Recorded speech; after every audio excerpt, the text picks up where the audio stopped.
قرآن کریم کی اس آیت کریمہ میں جو 24ویں پارے کی آیت ہے، اللہ رب العزت نے ارشاد فرمایا کہ بے شک جن لوگوں نے یہ کہا ربنا اللہ، کہ میرا رب اللہ ہے۔ رب کے معنی ہیں پالنے والا۔ تو سوال یہ پیدا ہوتا ہے کہ دیکھا جاتا ہے کہ ماں باپ محنت کر کے اپنے اولاد کی پرورش کرتے ہیں،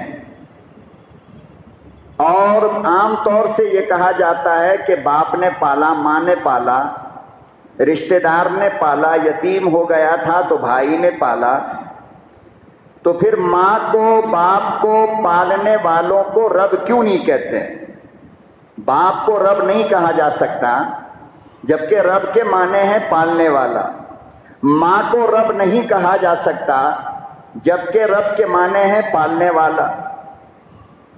فرمایا کہ رب ایسے پالنے والے کو کہتے ہیں کہ جو انسان کی ابتدا سے موت تک اور موت کے بعد والی ہمیشہ کی زندگی میں پالنے والا ہو، اس کو رب کہتے ہیں۔ اب آپ جانتے ہیں کہ انسان کی ابتدا ماں کے پیٹ سے ہوتی ہے اور موت پہ آ کے ختم ہوتی ہے۔ تو انسان اپنے ماں کے پیٹ میں 9 مہینے تک رہتا ہے۔ اب آپ ذرا سوچ کر دیکھیے کہ اس 9 مہینے میں ہم کو کس نے پالا ہے؟ ماں کے پیٹ میں۔ باپ کی کمائی کا کوئی حصہ وہاں تو جاتا نہیں تھا، ماں کی کمائی کا کوئی حصہ وہاں تو جاتا نہیں تھا۔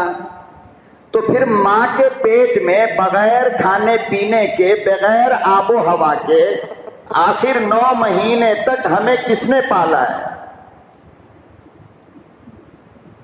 تو جواب کیا ہوگا؟ اللہ نے۔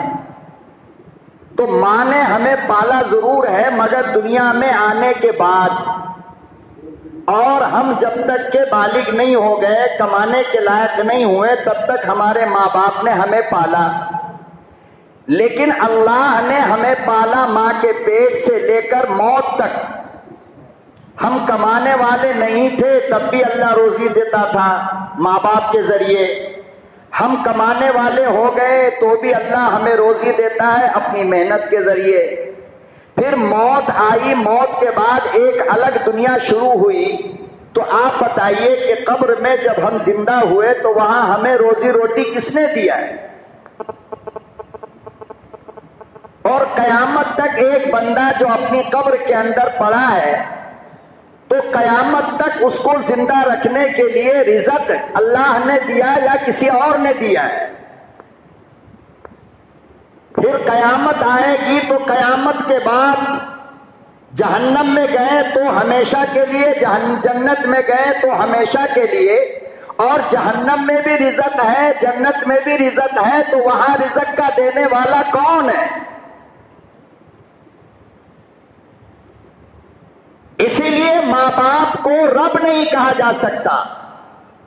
ہمیشہ ایک بندے کی جو پرورش کرتا ہو اس کو رب کہا جاتا ہے، یعنی کہ اللہ۔ اسی لیے مومن کا ایمان اس وقت تک مکمل نہیں ہو سکتا جب تک کہ اللہ کو اپنا رب نہیں مانتا ہو، کہ میرا پالنے والا اللہ ہے، مجھے بیمار کرنے والا اللہ ہے، مجھے صحت دینے والا اللہ ہے، میرے آنکھوں کی روشنی دینے والا اللہ ہے، میرے ہاتھ میں طاقت اللہ نے دیا، میرے پاؤں میں طاقت اللہ نے دیا، مجھے سوچنے کے لیے دماغ اللہ نے دیا، میری دھڑکن کے لیے دل اللہ نے دیا۔ آپ پوری زندگی پہ غور کریں تو آپ کو یہ کہنا پڑے گا کہ میری ساری زندگی اللہ کی امانت ہے۔ آپ اپنے جسم کی ایک چیز بتا دو جس کو آپ نے محنت کر کے حاصل کیا ہے، ایک چیز۔ مجھے آپ اپنی زندگی کے ایک چیز ایسی بتا دو جو آپ کے ماں باپ نے آپ کو دیا جو پہلے سے آپ کے پاس تھی نہیں.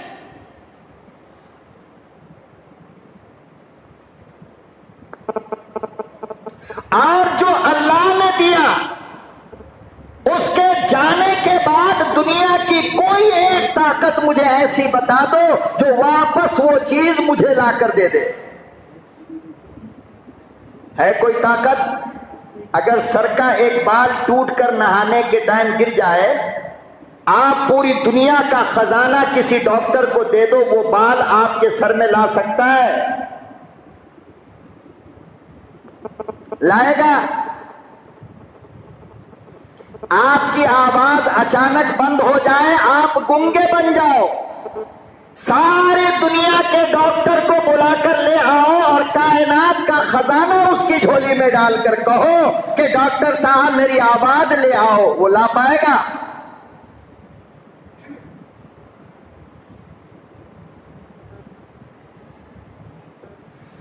تو ایک چیز انسان کے جسم میں ایسی نہیں ہے جو اللہ کے سوا کسی اور نے دیا ہو.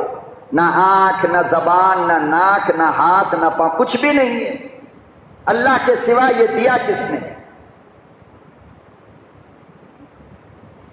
اسی لیے فرمایا کہ اللہ کو اپنا مالک، اپنا خالق، اپنا رازق، اپنا سب کچھ جب تک کہ مانو گے نہیں، یہ کہہ کر کہ لا الہ الا اللہ، اللہ کے سوا کوئی ہے ہی نہیں، یہ جب تک نہیں کہو گے ایمان مکمل نہیں ہو سکتا ہے.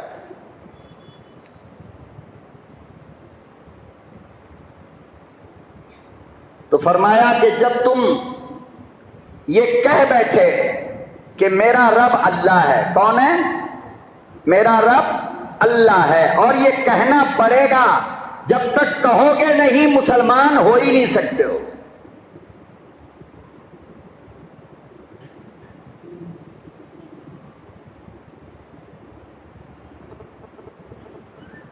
ساری دنیا کے اندر آپ اگر غور کرو گے نا تو ایک کام، ایک چیز، ایک عمل، ایک حرکت، ایک سانس ایسی نہیں ہے جس کے مالک ہم ہوں، بلکہ سب کا مالک کون ہے؟ اللہ ہے. آپ اپنی مرضی سے سانس لے پاؤ گے، اور جب سانس نہیں لے پاؤ گے تو ہوش میں رہو گے، اور جب ہوش میں نہیں رہو گے تو روزی روٹی کماؤ گے. پتا چلا کہ روزی روٹی کے لیے انسان کا صحت مند ہونا ضروری ہے، اور صحت کے لیے اللہ کی مرضی ضروری ہے.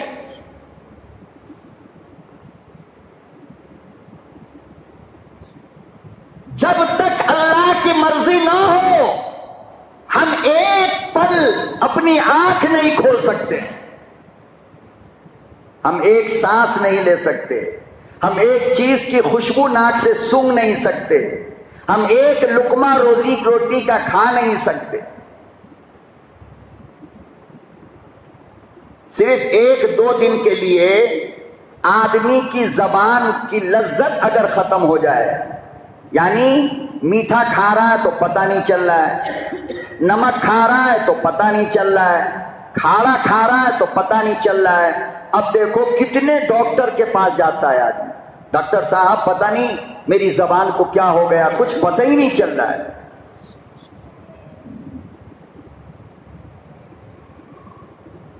اور کتنی بڑی مصیبت آتی ہے، ہر وقت بندہ اسی ٹینشن میں رہتا ہے، یار میری زبان کو ہوا تو کیا ہوا. اسے کہے گا، اسے کہے گا، رشتہ دار کو، کنبا قبیلے کو، ماں کو، باپ کو، دوست کو، مولانا کو، حضرت کو، سب سے کہتا پھرے گا میری زبان کو یار پتہ نہیں کیا ہو گیا ہے، کچھ پتہ ہی نہیں چل رہا ہے.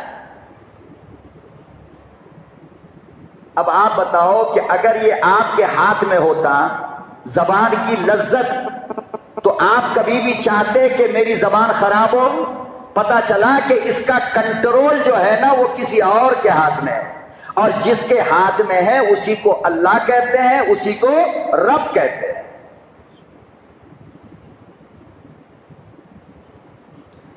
تو ایمان والا خوش نصیب ہے کہ اس نے اللہ کو اپنا رب مان لیا۔ میرے اللہ آپ ہی سب کچھ ہیں، ہم کچھ بھی نہیں ہیں۔ باقی گناہ کا کرنا، شرارت کا کرنا یہ الگ چیز ہے، لیکن کم سے کم اتنا تو مانا نا کہ میرا سب کچھ تو ہے۔ جب تک مانے نہیں ہم مسلمان ہوئے نہیں، اور یہ ماننے کے لیے اس کلمے کا پڑھنا ضروری ہے، لا الہ الا اللہ محمد رسول اللہ۔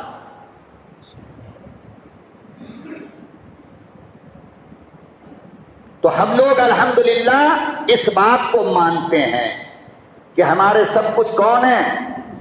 آپ ہی ہیں۔ آپ نہ ہوتے تو ہمارے بچے نہیں ہوتے، آپ نہیں ہوتے تو ہماری روشنی نہیں ہوتی، آپ نہیں ہوتے تو ہمارے ہاتھ کام نہیں کرتے، آپ نہ چاہتے تو ہمارا پاؤں حرکت نہیں کرتا، آپ نہیں چاہیں گے تو ہمارا دل دھڑکنا بند ہو جائے گا، آپ نہیں چاہو گے تو ہماری آواز بند ہو جائے گی۔ اس لیے میرے اللہ سب کے مالک آپ ہی ہیں۔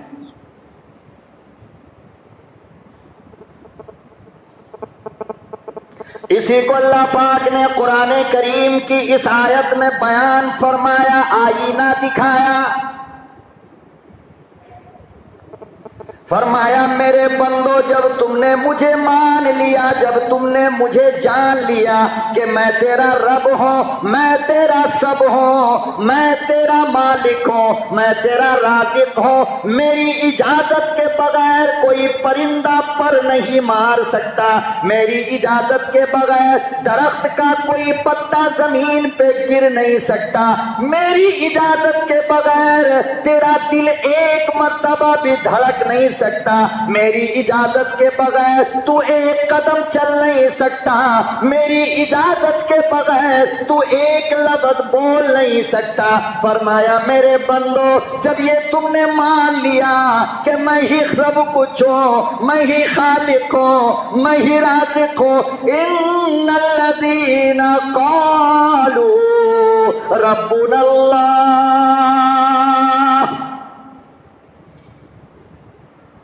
فرمایا جب تم نے مجھے رب مانا، جب تم نے مجھے مالک مانا، خود کو نوکر سمجھا، خود کو غلام سمجھا، خود کو کمزور سمجھا، فرمایا اب جب تم یہ دعویٰ کرتے ہو تو یاد رکھو بڑی مصیبت آئے گی، بڑے پریشانیاں آئیں گی، دنیا میں بڑے بڑے دشمن تمہارے بن جائیں گے۔ فرمایا کہ اس وقت تیرا امتحان ہوگا، ایمان پہ قائم رہتے ہو یا کفر میں چلے جاتے ہو۔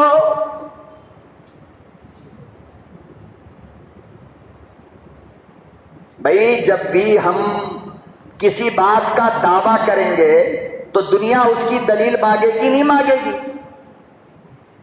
اگر آپ کہو کہ یہ بازو کا گھر میرا ہے تو محلے والے آپ سے اس زمین کا کاغذ پوچھیں گے یا نہیں پوچھیں گے؟ آپ نے کہا میرا ہے، یہ آپ کا دعویٰ ہوا، اور زمین کا کاغذ یہ آپ کی دلیل ہوئی۔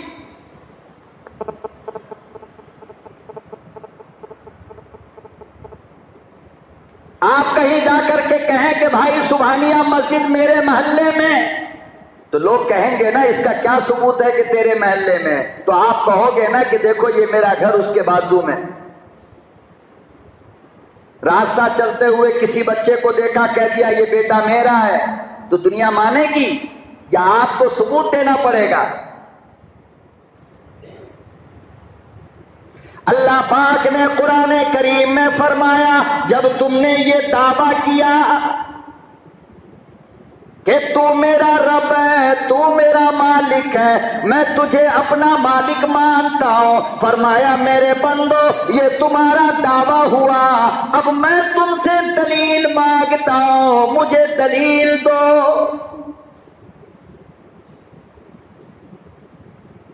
فرمایا پروردگار زمین کی دلیل مانگی، میں نے کاغذ دے دیا، بچے کی دلیل مانگی، میں نے ڈاکٹر کا سرٹیفکیٹ دے دیا، لوگوں نے گاڑی کی دلیل مانگی، میں نے کاغذ دکھایا، لوگوں نے مسجد کی دلیل مانگی، میں نے مینار بتایا، فرمایا ایمان کی دلیل میں کیا پیش کروں، تو دعویٰ تو میں نے کیا، دلیل تو ہی بتا۔ بھائی زبان سے کہا اللہ ایک ہے، نماز پڑھ رہا ہوں، زکوٰۃ دے رہا ہوں، حج کر رہا ہوں، یہ دلیل نہیں؟ فرمایا یہ دلیل نہیں ہے ایمان کی، یہ تو کافر بھی کرتے ہیں، کافر بھی، بعض کافر بھی نماز پڑھتے ہیں، بعض کافر بھی روزہ رکھتے ہیں، بعض کافر بھی اللہ کے گھر کو جانا چاہتے ہیں، اور ہم سے زیادہ خیر خیرات یہ کافر کرتے ہیں۔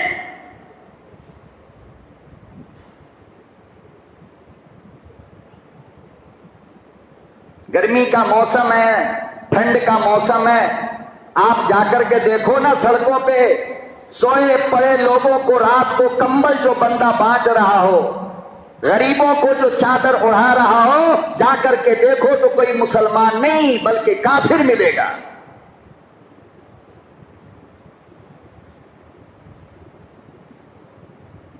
گرمی کے موسم میں ریلوے اسٹیشن پر اور بس اڈوں کے اندر جو بڑا بڑا پانی کا ماٹ رکھا ہوا ہوگا، آپ معلوم کر لینا یہ کسی مسلمان کا نہیں بلکہ کسی کافر نے رکھا ہوگا۔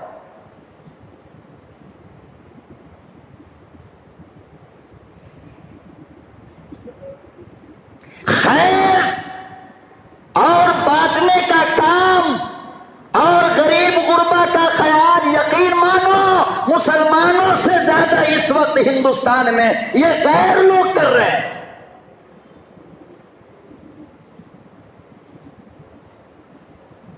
پنجاب میں جاؤ، جتنے گردوارہ ہیں سکھوں کے، جتنے، ایک نہیں، جتنے گردوارہ ہے، ہر گردوارہ کے اندر آپ دیکھو گے لنگر لگا ہوا ہے۔ کس لیے؟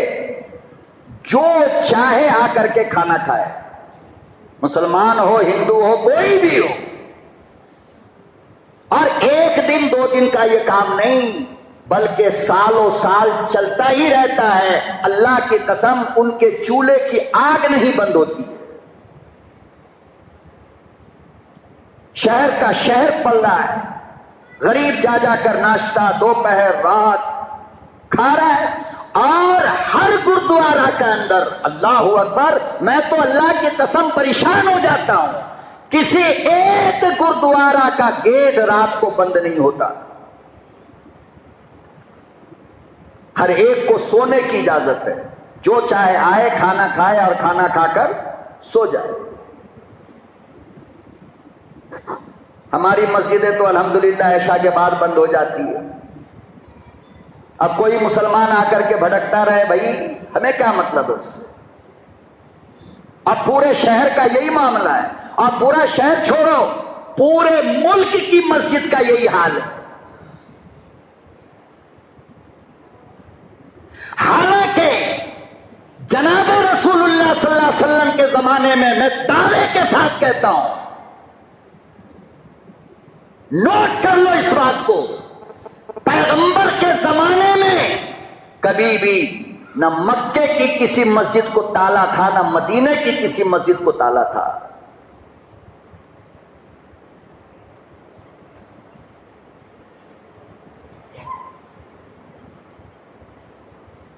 بھائی بھٹکتا ہوا کوئی بس اسٹینڈ میں اترا، یار مسلمان ہے، ایمان والا ہے، ہوٹل میں نہیں ٹھہرنا چاہتا، وہاں پر اس نے ایک مسجد کا پتہ پوچھا کہ بھائی پاس میں کوئی مسجد ہے، میری نماز قضا ہے، میں نماز پڑھنا چاہتا ہوں۔ بیچارہ غریب دروازے پہ گیا تو دروازہ بند ہے، آپ بتاؤ اس کے دل پہ کیا گزرتی ہو؟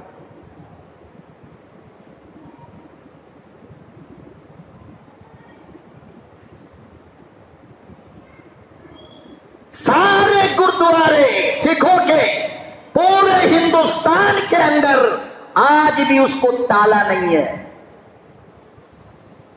اور ہر وقت لنگر لگا رہتا ہے۔ جہاں ریلوے اسٹیشن پہ دیکھو ٹرین رکی، آپ لوگ سفر کرتے ہیں یا نہیں مجھے معلوم نہیں، مگر ہم لوگ چونکہ دور کے ہیں تو سفر کرنا پڑتا ہے۔ ٹرین کھڑی ہوئی اور ٹھنڈے پانی کا بوتل لے کر کے غیروں کے لڑکے کھڑکی گیٹ پہ آ کر کے اعلان کرتے رہتے ہیں، بھائی پانی لے لو، بھائی پانی لے لو، بھائی پانی لے لو۔ سوال یہ ہے کہ یہ تو میرے آقا نے کہا تھا، یہ تو اسلام مذہب ہے کہ ٹھنڈے پیاسے کو پانی پلاؤ، اللہ صدقے کا ثواب دے گا، انہوں نے لے لیا۔ آپ بتا دو پورے گوری پالیا، گردلی، پادرائن، پورا سنگم سرکل، یہ سارا ملاؤ پورا ایریا، اور ایک جگہ روڈ پر کسی مسلمان کی طرف سے ٹھنڈے پانی کا انتظام کر کے کوئی مشین لگا دی گئی ہو، آپ بتا دو، یا کوئی مٹی کا ماٹ رکھا گیا ہو کہ لوگ آ کر کے پانی پیے، ہے؟ نہیں ہے۔ تو فرمایا کہ ایمان کی دلیل یہ نہیں ہو سکتی کہ تم نماز پڑھتے ہو، تم زکات دیتے ہو، تم صدقہ کرتے ہو، تم حج کرتے ہو، یہ ایمان کی دلیل نہیں ہے۔ ایمان کی دلیل دوسری ہے۔ فرمایا اللہ پاک مجھے معلوم نہیں، تو ہی بتا، میں تو مسلمان ہوں، دلیل کیا ہے؟ میں تیری عدالت میں مسلمان کیسے ثابت کروں؟ فرمایا کہ مزے کی بات اب سنو، فرمایا ان الذین قالوا ربنا اللہ، میرا رب تو ہے، یہی آج ہم کہتے ہیں، یہی حضرت بلال نے کہا، لیکن بلال نے کہا تو پھر کیا ہوا؟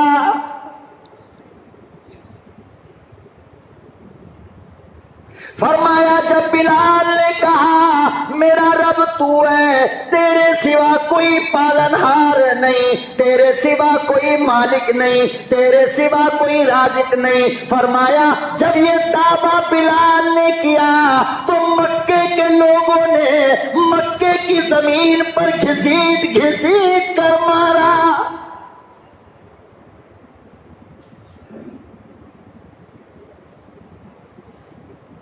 فرمایا جب یہ بلال نے کہا تو مکے والوں نے آگ کے انگارے بچھائے، حضرت بلال کو اونڈا کر کے لٹایا، اور پھر پیٹھ پر بڑے بڑے پتھر رکھے گئے۔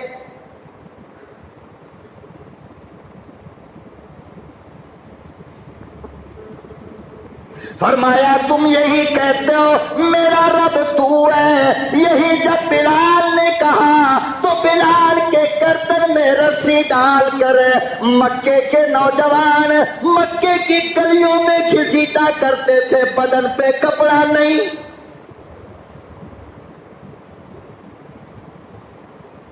آپ نے جب کہا تو آپ کے ساتھ کیا ہوا؟ کوئی تکلیف ہوئی؟ ارے جب مسلمان بنے تو کوئی تکلیف ہوئی؟ کسی نے آپ کو مارا؟ کسی نے آپ کو ننگا کیا؟ کسی نے آپ کو پتھر پہ گھسیٹا؟ نہیں نا۔ فرمایا کہ امتحان تو ایمان کا تب ہوتا ہے جب تم پر قیامت کی مصیبت آئے، صرف اس لیے کہ تم مسلمان ہو، لیکن تم مرنا گوارا کر لو کہ مر تو جائیں گے مگر کلمے کا دامن نہیں چھوڑ سکتے۔ فرمایا یہ دلیل ہوگا۔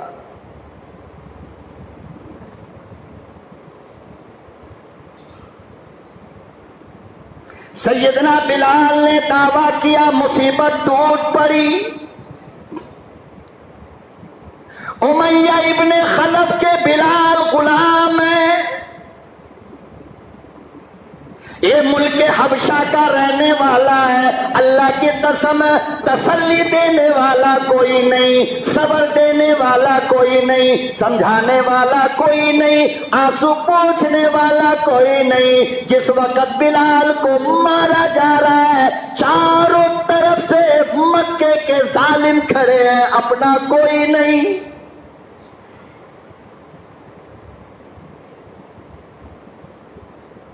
آگ کے انگارے پہ لٹا کر سیدنا بلال کے کپڑے اتار کر لٹائے اور پیٹھ پر پتھر رکھا گیا اور کہا کہ بول، محمد کو مانتا ہے؟ اللہ کو مانتا ہے یا میرے بتوں کو مانتا ہے؟ بلال نے کہا اللہ احد، کتنا بڑا امتحان ہے.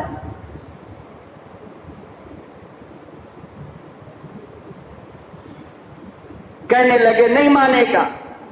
پھر کوڑے نکالے اور کوڑے نکال کر بلال کے ننگے بدن پہ مارا اور مارتا جاتا تھا اور پوچھتا تھا بول. بلال کہتا اللہ احد. تب بھی نہیں مانے. پھر بلال کو سیدھا لٹایا اور پتھر کا چٹان سینے پہ رکھ کر بلال کے گردن پہ پاؤں رکھ کر کے ایک ظالم کھڑا ہو گیا. اللہ اکبر و کبیرہ. حضرت ابو بکر کہتے ہیں میرا گزر ہو رہا ہے. میں جب قریب گیا بلال کے قریب کھڑا ہو کر میں نے کہا بلال.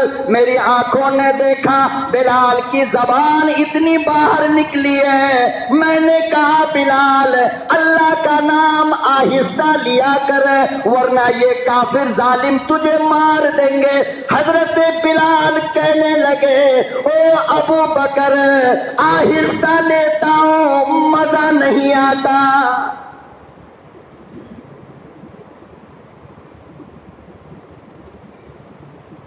سیدنا ابو بکر نے کہا یہ ظالم تجھے مار دیں گے. حضرت بلال کہنے لگے مرنا منظور ہے مگر خالق کا نام دل میں لینا منظور نہیں.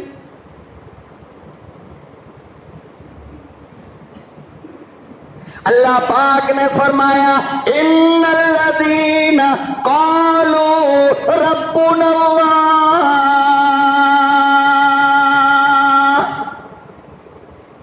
جب یہ دعویٰ کرتے ہو میرا اللہ تو ہے میرا رب تو ہے فرمایا پھر دلیل یہ ہے کہ مارا جائے تیرا قیمہ بنایا جائے تجھے قتل کیا جائے تجھے گھر سے بھگایا جائے تیرا خاندان لوٹا جائے تیری دولت کو آگ لگے مگر اللہ کا نام نہ چھوڑا کر یہ دلیل ہے.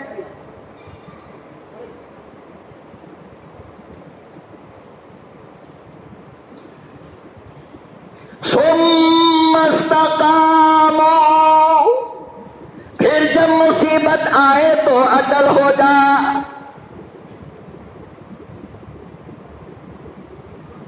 یہ دلیل ہے. جناب سمیہ رضی اللہ تعالی عنہ اللہ ان کی قبر پہ نوروں کی بارش فرمائے. 80 سال کی بوڑھی ہے. کتنے دن کی بھائی؟ ہمیں تو بس چلتے پھرتے ایمان ملا تو ہمیں قدر کیوں ہو اور ہمیں کیا معلوم کہ ایمان کی قیمت کیا ہے. ہم نے سونے کو قیمتی سمجھا ہم نے دولت کو قیمتی سمجھا ہم نے بنگلہ بلڈنگ کو قیمتی سمجھا ہم نے گاڑی گھوڑے کو قیمتی سمجھا ہم نے دکان کے مال کو قیمتی سمجھا ہم نے اولاد کو قیمتی سمجھا ہم نے بیوی بچوں کو قیمتی سمجھا لیکن ایمان کی قیمت ہم نے نہ لگائی. کاش تمہیں ایمان کی قیمت سمجھ میں آ جائے تو خدا کی قسم صحابہ کی طرح اپنے ہر چیز کی قربانی دینا آسان ہو جائے گا. کیا شوہر کیا بیوی کیا بچہ کیا دولت. اللہ کے نبی صلی اللہ علیہ وسلم غزوہ تبوک کے موقع پر مسجد نبوی میں بیٹھ کر چندے کا اعلان کر رہے تھے کہ بھائی کل مقابلہ ہونے والا ہے کون اپنی اپنی جان دے گا. صحابہ کھڑے ہو گئے. کون اپنا مال دے گا.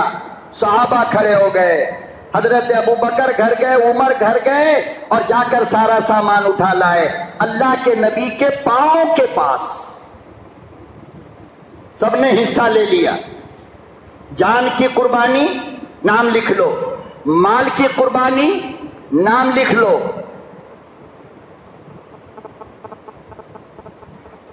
سب نے کچھ نہ کچھ دیا.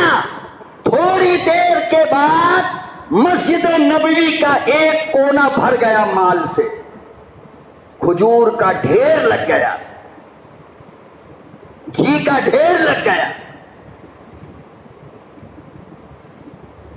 ایک بندہ جو پیغمبر کے سامنے بیٹھا تھا، معذور، دونوں ہاتھ نہیں، دونوں پاؤں نہیں، نام ہے حضرت عدی ابن حاتب، رونے لگا۔ نبی کے چندے کی تشکیل ختم ہوئی، سارے لوگ چلے گئے، یہ بندہ سامنے بیٹھا ہوا رو رہا ہے۔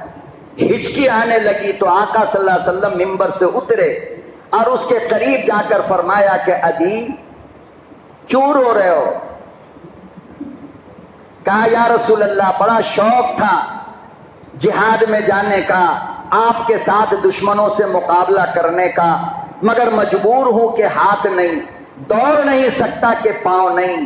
قیامت کے دن جب آج کے دن کی تشکیل کو اللہ دیکھے گا تو سب کا نام ہوگا، میرا نام نہیں ہوگا، اس لیے روتا ہوں۔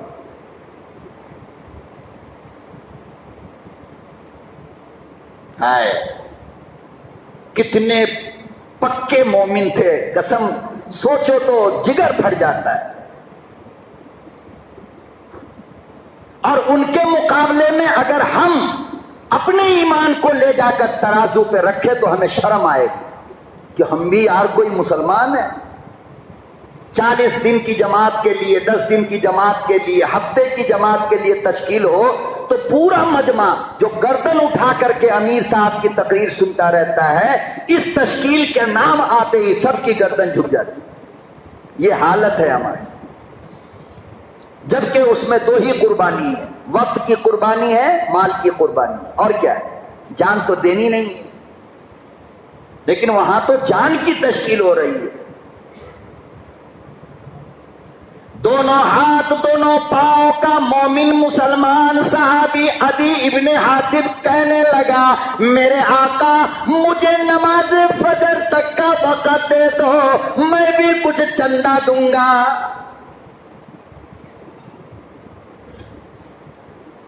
فرمایا عدی کہاں سے دو گے؟ رہنے کے لیے مکان نہیں، کھانے پینے کے لیے سامان نہیں، تجارت کے لیے دکان نہیں، کہاں سے لاؤ گے؟ فرمایا کالی کملی والے اجازت دینا تیرا کام ہے، انتظام کرنا میرا کام ہے۔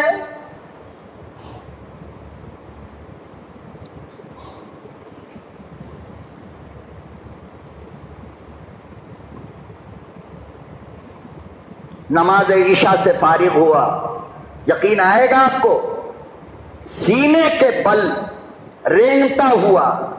اور یاد رکھو یہ مدینے کی زمین ہے جہاں پر آج بھی پتھر کے سوا آپ کو کچھ نہیں ملے گا، آج بھی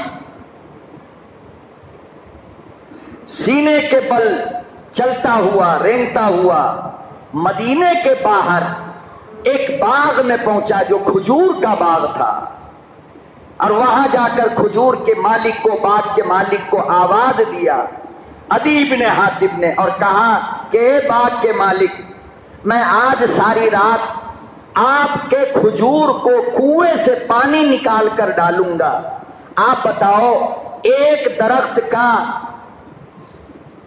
کی مزدوری مجھے کیا دو گے؟ اب بتاؤ کنویں سے پانی نکالنا ہاتھ تو ہے نہیں، بندہ نکالے گا کیسے؟ لیکن جب آدمی کا ارادہ پختہ ہوتا ہے نا، پکا، تو وہ پہاڑ کی بلندی پر سے بھی چیز سامان لے کر آ سکتا ہے، لیکن ارادہ پختہ ہونی چاہیے، کمزور ارادہ نہیں، کمزور نیت نہیں۔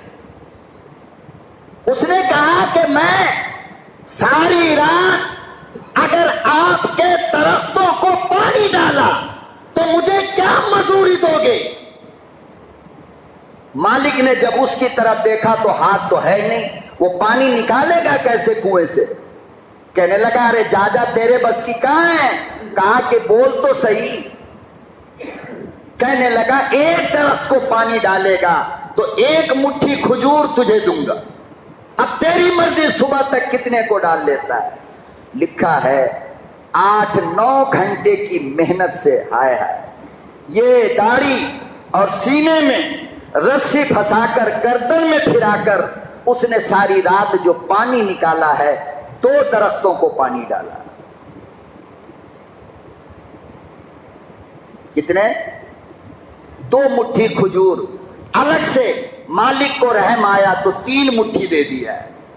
اس نے یوں اپنے دامن میں لپیٹا اور پھر اپنے پیٹ کے بل رینگتا ہوا چلتا ہوا جناب رسول اللہ صلی اللہ علیہ وسلم کی خدمت میں نماز فجر کی اذان کے بعد پہنچا ہے. امام الانبیاء محبوب کبریا حضرت محمد مصطفیٰ صلی اللہ تعالی علیہ وسلم نے ارشاد فرمایا. رونے لگے, آنکھ سے آنسو کے قطرے بہنے لگے. عدی بن حاتم نے کھجور نکالا, پیغمبر کو دیتے ہوئے کہنے لگا میرے آقا میرا یہ چھوٹا سا ہدیہ جنگ کے لیے قبول کر لو. عدی ساری رات بھوکا رہا ہے تو 4 کھجور کھا لے.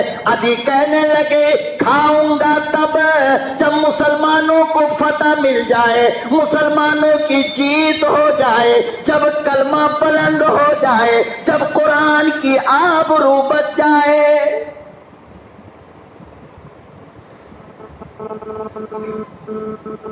نماز ہو گئی.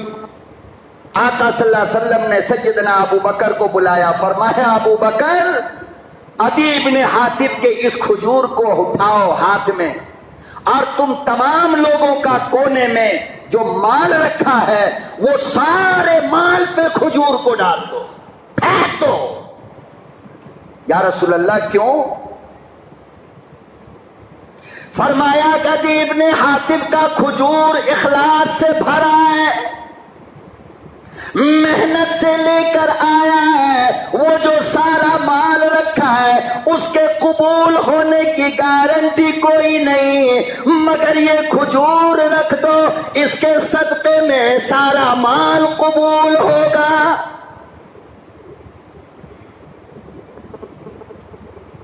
یہ خلوص سے بھرا مال ہے. کیا یہ؟ اور جو مال خلوص والا ہوتا ہے پروردگار عالم اس کو قبول ضرور فرماتا ہے.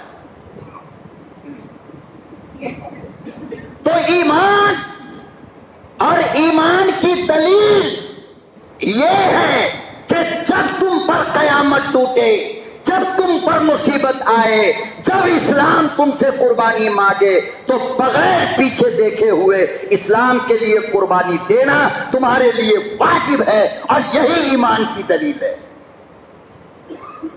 ورنہ ایک بیٹا یہ کہے ابا میں آپ سے بڑی محبت کرتا ہوں, آپ میرے ابا ہو, آپ مجھے کھلاتے ہو, کھلونے لا کے دیتے ہو, کپڑے لا کے دیتے ہو, اور تھوڑی دیر کے بعد باپ کہے بیٹا مارکیٹ سے آیا ہوں پیاس بہت لگی ہے ذرا 1 گلاس پانی لے کر کے آ جا. تو بیٹا کہے کہ ابا یہ کام ہم سے نہیں ہونے والا. دنیا کیا کہے گی اس بیٹے کو, نمک حلال یا نمک حرام؟ کیا کہے گی بھائی؟ ارے یہ نمک حلال بیٹا ہے. جس دعوے کو بیٹا دعویٰ کر رہا تھا کہ آپ میرے سب کچھ ہو, دلیل اس کی یہ تھی کہ جب باپ نے کہا کہ بیٹا پانی لا تو وہ لے کر آتا, یہ دلیل تھی اس کے اوریجنل بیٹے ہونے کی. ورنہ تو لالچ کے لیے باپ مان رہا ہے. جب تم نے یہ کہا کہ آپ میرے اللہ ہو تو پھر اوریجنل ایمان کا تقاضا یہ ہے کہ جب مصیبت آئے, جب رب قربانی مانگے, جب اللہ قربانی مانگے تو ہاتھ اٹھا کر تیار ہو جاؤ. اللہ جان چاہتے ہو لے لو, مال چاہتے ہو لے لو, اولاد چاہتے ہو لے لو, جو کچھ چاہیے لے لو, آپ میرے سب کچھ ہے, ہم آپ کی بات کو نیگلیکٹ نہیں کر سکتے.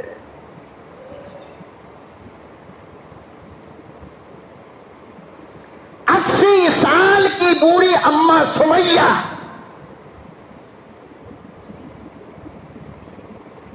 مکے کے اندر ایمان لائی، کلمہ پڑھی ہے۔ ابو جہل کو معلوم ہوا، دشمنان دین کو معلوم ہوا کہ سمیہ نے بھی کلمہ پڑھ لیا ہے۔ اور عجیب بات دیکھو کہ ان کے شوہر اس سے پہلے حضرت عمار ابن یاسر، کیا نام ہے؟ عمار ابن یاسر، دین کے لیے قربان ہو چکے تھے اور بیوہ تھی سمیہ، جا رہی تھی کہیں کام سے، راستے پہ ابو جہل اور اس کے یاروں نے حضرت سمیہ رضی اللہ تعالی عنہا کو روکا اور روک کر کہنے لگا کہ سنا ہے کہ تو مسلمان ہو گئی ہے، سنا ہے کہ تو مسلمان ہو گئی ہے۔ تو اماں کہنے لگی بہت دیر سے سنا ہے۔ کیا کہا؟ میں تو کب کی مسلمان ہو گئی، تجھے اتنا لیٹ لگا خبر آنے۔ ہم لوگوں کو چار اگر بندہ پکڑ لے کہیں پہ سناٹے میں، میسور اور بنگلور کے بیچ میں گاڑی روک کر کے 2-4 رائفل ریوالور لے کر کے ہو اور کہ بول جے شری رام جے شری رام جے شری رام،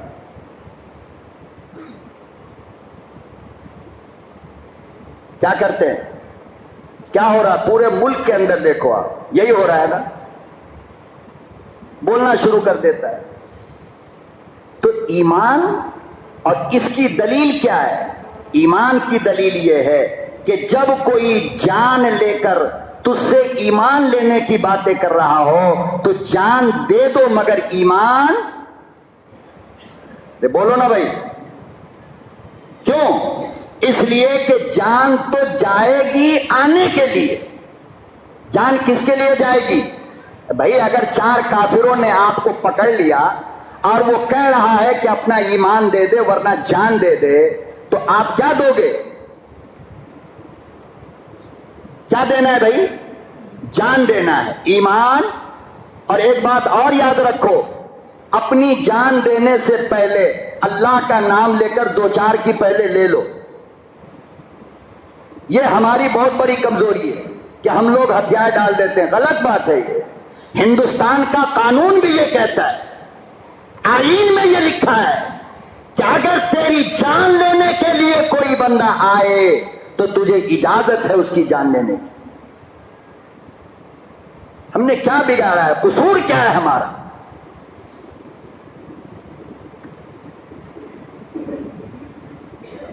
تو جان اور ایمان جب دونوں کا مقابلہ ہو تو یاد رکھنا، جان دینا مگر ایمان نہیں دینا۔ کیوں؟ اس لیے کہ جان دو گے تو اللہ کہتا ہے قرآن میں بل احیا، دنیا کی نظروں میں تیری جان چلی گئی، مگر اللہ سے پوچھ تیری جان واپس آ گئی، ولکن لا تشعرون، دنیا کی آنکھیں تمہیں دیکھ نہیں پا رہی ہے۔ تم شہید ہوئے نا، اور شہید کبھی مرتا ہے؟ ارے شہید کبھی مرتا ہے؟ سونے کے بستر پہ سر رکھ کے مرنے والوں، تم کو قرآن مردہ کہتا ہے۔ اللہ کے نام پہ مرنے والوں، تم کو اللہ کا قرآن زندہ کہتا ہے۔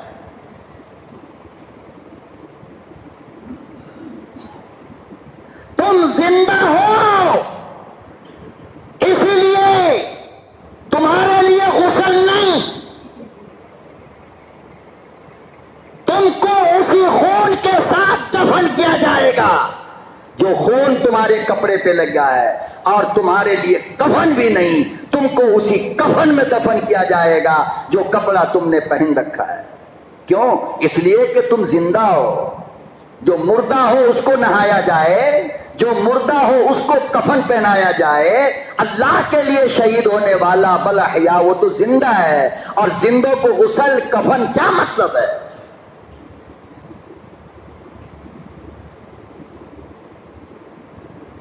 حضرت سمیہ نے کہا دیر سے سنے ہو، کہا کہ سمیہ انجام کا پتہ ہے؟ فرمایا ہاں پتہ ہے، 80 سال کی بوڑھی ہے۔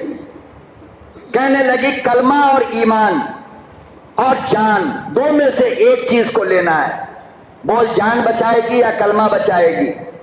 کہنے لگی ستمگر تجھ سے امید کرم ہوگی جسے ہوگی، ہمیں تو دیکھنا یہ ہے کہ تو ظالم کہاں تک ہے. میں دیکھنا چاہتی ہوں کہ تیرے بت میں، تیرے کفر میں زیادہ طاقت ہے یا میرے اللہ میں، میرے ایمان میں زیادہ طاقت ہے. تجھے جو سمجھ میں آئے کر لے.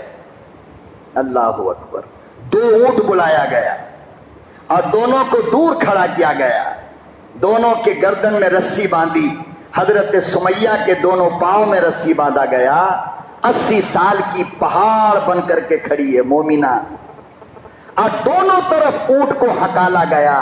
خدا کی قسم تاریخ میں لکھا ہے کہ بیچ سے سمیہ کا 2 ٹکڑا ہو گیا، مگر ایمان کو چھوڑا اس نے.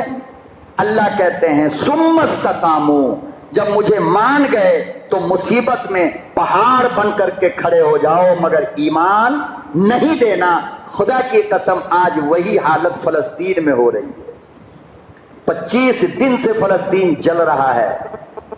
10,000 مسلمان شہید ہو گئے. ماں کے سامنے بچے کی میت، شوہر کے سامنے بیوی کی لاش، بیوی کے سامنے شوہر کی لاش، ابا کے سامنے بابا کی لاش، بابا کے سامنے بیٹے کی لاش. لاش کی لاش پڑی ہے. 10,000 ایمان والا شہید ہو گیا.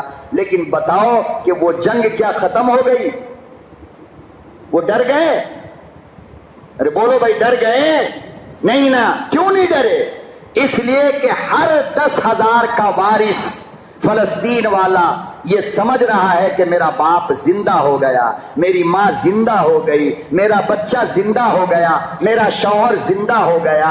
اور وہ تو دعا کرتی ہے اللہ مجھے شہادت کی موت عطا فرما. کم سے کم میرے بھائی ان مجاہدوں کے لیے، ان اللہ والوں کے لیے، ان شہیدوں کے لیے، فلسطین کے جانباز اور شیروں کے لیے اتنا تو اللہ سے رو رو کر مانگ سکتے ہو کہ اللہ ان کو فتح نصیب فرما، اللہ ان کی حوصلے کو بلندی عطا فرما.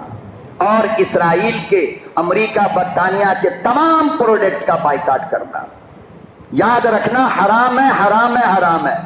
شیمپو خریدنے جاؤ، دکان والے سے کہو کلینک پلس نہیں چاہیے مجھے، ہندوستان کا شیمپو دو مجھے. سمجھ رہے ہو؟ اسی طریقے سے کولڈ ڈرنک کے لیے جاؤ، بولو اسے پانی دینا، پیپسی کوک وغیرہ میں نہیں پیتا، میں اس کا بائیکاٹ کرتا ہوں.